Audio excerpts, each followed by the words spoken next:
భాగంగా ఒక చక్కటి కథ చెప్పుకుందామా? పిల్లలు మీకోసం ఒక మంచి కథని తీసుకొచ్చాను. చూడండి, కథని శ్రద్ధగా వినండి, సరేనా? సముద్రం ఉంది. ఆ సముద్రంలో రకరకాల చేపలున్నాయి. ఆ చేపలన్నీ కూడా ఎంతో చక్కగా ఈదుతూ ఆడుకుంటున్నాయి. అందులో ఒక నియో చేప కూడా ఉంది. ఈ చేప పేరేంటి పిల్లలు?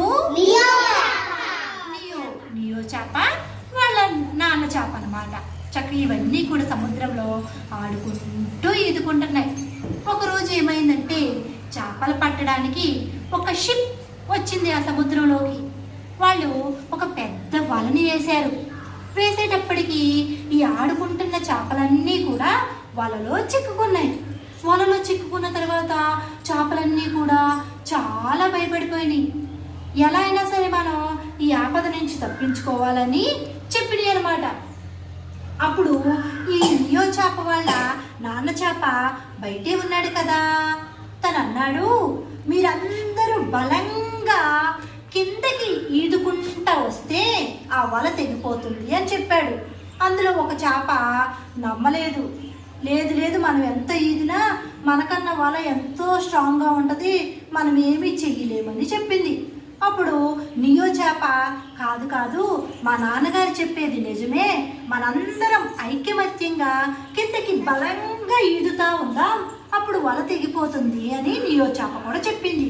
ఆ నియో చేపతో పాటు ఇంకొన్ని చేపలు కూడా అదే నిజమని చెప్పి నమ్మాయి. కలిసి బలంగా కిందకి ఈదడం మొదలుపెట్టినవి. అలాగా కిందకి ఈదుతూ ఉంటే అప్పుడు వల ఏమైంది?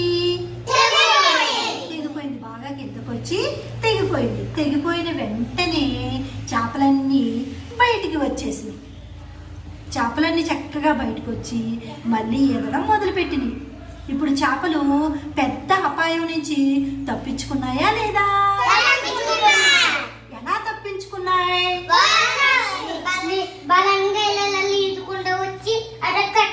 Very good. బలంగా ఈదుకుంటా కిందకు వచ్చింది. ఒక చేపే బలంగా ఈదిందా, అన్ని కలిసి బలంగా ఈదినయా?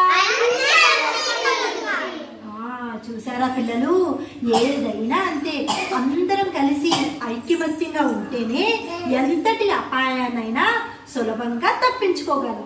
ఓకే, చూడండి పిల్లలు, దీని చక్కటి సూక్తి చెప్పుకుందాం. ఐక్యమత్యమే మహాబలం. మళ్ళీ చెప్పండి పిల్లలు, ఐక్యమత్యమే